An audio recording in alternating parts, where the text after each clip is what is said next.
உலக வரலாற்றிலேயே மிகப்பெரிய பணக்காரர் யாராக இருப்பாங்கன்னு நம்மக்கிட்ட கேட்டால் நம்ம என்ன சொல்லுவோம்? நமக்கு தெரிஞ்ச Elon Musk, Bill Gates, Amazon owner Jeff Bezos போன்ற நபர்களோட பெயர்களை குறிப்பிடுவோம். ஆனால் அது உண்மை இல்லை. இவங்க எல்லோரையும் விட பணக்காரர், வரலாற்றிலேயே மிகப்பெரிய செல்வந்தராக இருந்தவர். அவர் யாருன்னு சொன்னால் மன்சா மூசா, மாலி சாம்ராஜ்யத்துடைய அரசர். அவர் தான் வரலாற்றிலேயே மிகப்பெரிய செல்வந்தராக கருதப்படுறாரு.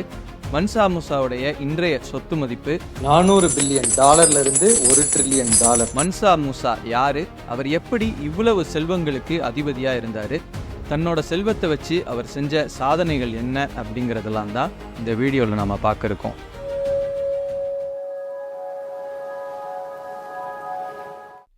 மன்சா மூசா 1280ஆம் வருஷம் மாலி பேரரசோட தலைநகராக இருந்த நியானில பிறந்தாரு. இவருடைய தாத்தா மன்னர் சுண்டியாட்டா கீட்டா அப்படிங்கிறவர் மாலி சாம்ராஜ்யத்தை நிறுவனவர். 1312 மன்சா மூசா ஆட்சி பொறுப்புக்கு வந்தார். சரியா 14ஆம் நூற்றாண்டுடைய தொடக்கம் அது.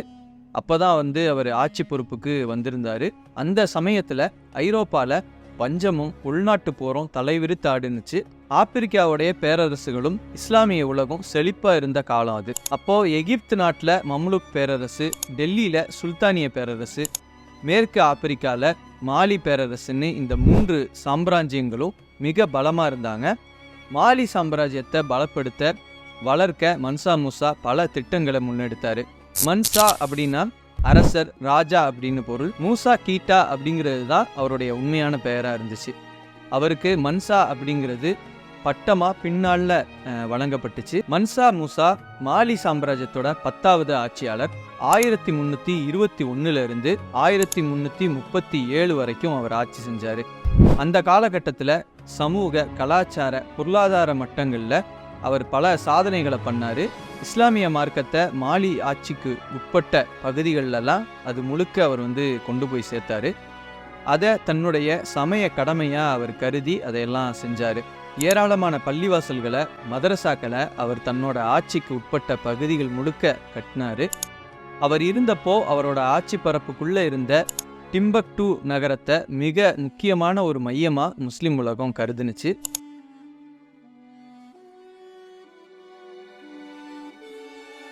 அதுக்கான காரணம் என்னன்னு சொன்னால், ஏராளமான அறிஞர்களையும் கட்டடக்கலை வல்லுநர்களையும் மன்சா மூசா அங்கே ஒன்று சேர்த்திருந்தார்.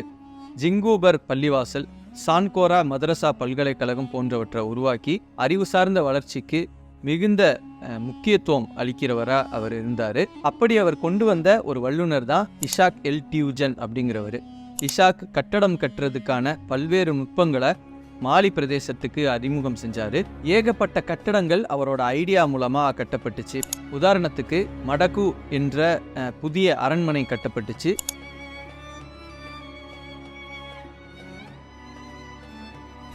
காவ் பகுதியில் ஒரு பிரம்மாண்டமான பள்ளிவாசல் எழுப்பப்பட்டுச்சு.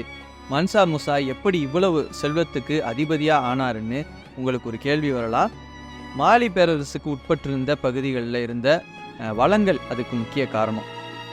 மாலி தான் அந்த காலகட்டத்தில் உலகத்திலேயே அதிக தங்கம் உற்பத்தி செய்கிற இடமாகவும் உப்பு வளம் அதிகமாக இருக்கிற இடமாகவும் இருந்துச்சு.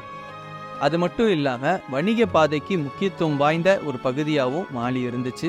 வட ஆப்பிரிக்கா, மத்திய தரைக்கடல்னு எல்லாத்தையும் கனெக்ட் பண்ணுற ஒரு பகுதியாக அது இருந்துச்சு. அது நீங்கள் மேப்பில் கூட பார்த்தா தெரியும்.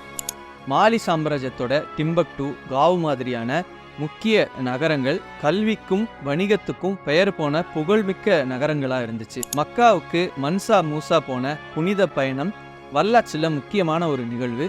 அதுதான் அவருடைய புகழ் உலகம் முழுக்க பரவுறதுக்கு காரணம். 1324ஆம் வருஷம் அவர் புனித பயணம் மேற்கொண்டாரு. அவர் இருந்த மேற்கு ஆப்பிரிக்கால இருந்து மக்காவுக்கு அவர் பயணம் பண்ணாரு. ஆயிரக்கணக்கான பொதுமக்கள், போர் வீரர்கள், வணிகர்கள் அவரோட சேர்ந்து பயணம் பண்ணாங்க. மன்சா மூசா பயணம் போறப்போ அதிகமான தங்கத்தை அள்ளி எடுத்துட்டு போனாரு. அதையெல்லாம் ஒட்டகங்கள், குதிரைகள் சுமந்து அவங்களோட சேர்ந்து பயணப்பட்டுச்சு. அது ஒவ்வொன்றும் சுமார் 136 கிலோ தங்கத்தை சுமந்து போனதா வரலாற்று குறிப்புகள் சொல்லுது. போற வழியில வறுமையில வாடுற மக்களுக்கு அந்த தங்கத்தை எல்லாம் கொடுக்க சொல்லி மன்சா மூசா கட்டளையிட்டு இருந்தாரு. அதே மாதிரி எந்தெந்த நாடுகளையெல்லாம் அவங்க கடந்து போனாங்களோ அங்கெல்லாம் தங்கத்தை மக்களுக்கு அள்ளி கொடுத்தாங்க. இந்த பின்னணியில் அவங்க கடந்து போன பகுதிகள் முழுக்க செல்வம் அதிகமாச்சு. அது அந்தந்த பகுதிகளில் இன்ஃப்ளேஷனை உண்டு பண்ணி பொருளாதாரத்தை பாதிச்சுது. எகிப்து வழியா மன்சா முசா பயணப்பட்டாரு. அங்க அவர் மிகப்பெரிய அளவுக்கு தங்கத்தை அள்ளி எரிச்சாரு. இதனால எகிப்தோட பொருளாதார நிலையிலையும் தங்க விலையிலையும் பெரும் தாக்கம் பாதிப்பு ஏற்பட்டுச்சு. மன்சா முசா மக்கா போனதும் அவருக்கு அங்க மிகப்பெரிய ஒரு வரவேற்பு இருந்துச்சு. மக்கள் அவரை வரவேற்றாங்க. அங்கேயும் அவர் தன்னோட செல்வத்தின் வழியா உதவிகள் செஞ்சாரு. அவருடைய மக்கா பயணம் ஓராண்டு தொடர்ந்துச்சு. போகும் வழியில எல்லாம் பள்ளிவாசல்களை அவர் கட்டினாரு. வாரந்தோறும் வெள்ளிக்கிழமை இப்படி பள்ளிவாசல்களை அவர் கட்டினதா ஒரு குறிப்பு இருக்கு. மாலி சாம்ராஜ்யத்துக்கு உட்பட்டிருந்த மக்களோட வாழ்க்கையில ஒரு பலமான தாக்கத்தை அவர் ஏற்படுத்தியிருந்தாரு.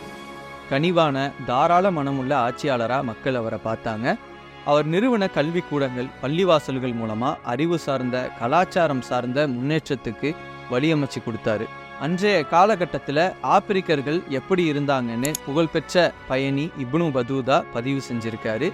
அந்த மக்கள் தொழுகையை நேரத்துக்கு கடைபிடிக்கிறவங்களா இருந்திருக்காங்க. மன்சா முசா பற்றி சொல்லும்போது கூட இதே விஷயம் குறிப்பிடப்படுது. சுத்தத்தை கடைபிடிக்கிறவங்களா, ஜக்காத் தரதில் போட்டி போட்டுக்கிறவங்களா, குர்ஆனை அதிகம் மனனம் செய்பவர்களா ஆப்பிரிக்கர்கள் இருந்திருக்காங்க அப்படின்னு சொல்லி இப்னு பதூதா குறிப்பிடுறாரு. கவிதைகள், கலாச்சார நடவடிக்கைகள் வளர்ச்சி அடைஞ்சிருந்ததாகவும் அவர் சொல்றாரு. மாலி அரசாட்சி 1226 1670 வரைக்கும் நீடிச்சிச்சு. அதுல மன்சா முசாவோட ஆட்சி காலம்தான் இன்னைக்கும் தனித்துவமான ஒன்றா பார்க்கப்படுது. உலகம் இப்போவும் அவரை நினைவில் வச்சிருக்கு. இன்னும் எத்தனை வருடங்கள் ஆனாலும் அவருடைய பெயரையும் சாதனைகளையும் உலகம் பேசும் அப்படிங்கிறதுல எந்த சந்தேகமும் இல்லை. இந்த வீடியோ உங்களுக்கு பிடிச்சிருந்தா உங்கள் நண்பர்களுக்கு இதை ஷேர் பண்ணுங்கள். உங்கள் கேள்விகளை, கருத்துக்களை கமெண்ட் செக்ஷனில் சொல்லுங்கள். மீண்டும் இன்னொரு வீடியோவில் சந்திப்போம். நன்றி.